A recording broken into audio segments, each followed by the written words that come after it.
Anthony Ruffalo, certified financial planner. Something interesting I've noticed, real world, real practice. I've got a lot of people in their 50s who are kids have done with college, kids are off the payroll, expenses are kind of lightening up. Instead of really ramping up on retirement savings, I've got people that are stopping savings. Let's walk through some math and I'll explain what I mean. If you're 55 years old and let's say you have $1 million saved at a hypothetical 7% rate of return and you want to retire at 65 in 10 years, you got one more double left. So your 1 million at 7% should become 2 million by age 65. And then at 2 million, if you wanted to start drawing that down and you took out 5% a year, it's $100,000 in gross income. So it doesn't include taxes, but on $2 million at 5% withdrawal rate, you could take out about $100,000 a year at age 65. That's an acceptable withdrawal rate in our financial planning world. Now, let me explain what's happening. Typically, what used to happen is kids are gone, they're out of the house,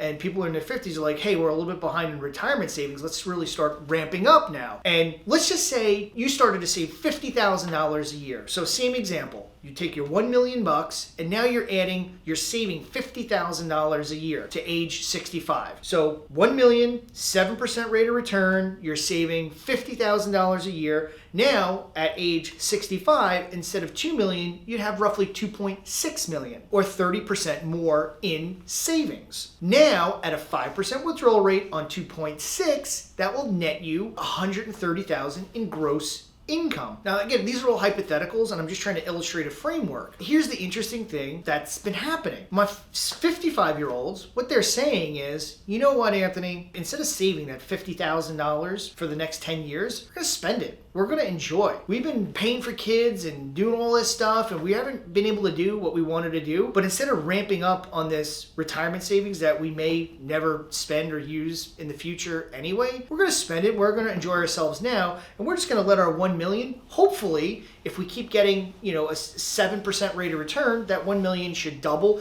And you know what? We're gonna make an educated choice to forego the additional retirement savings or the extra retirement income in order to start enjoying now. That's a really interesting conversation that's going on real world right now. So I just thought I would share that with you and share some of the math. There's no right or wrong way to do it. It's just an educated decision and there are trade-offs.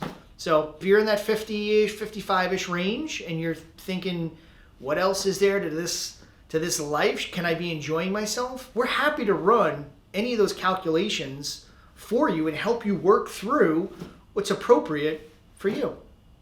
Thanks.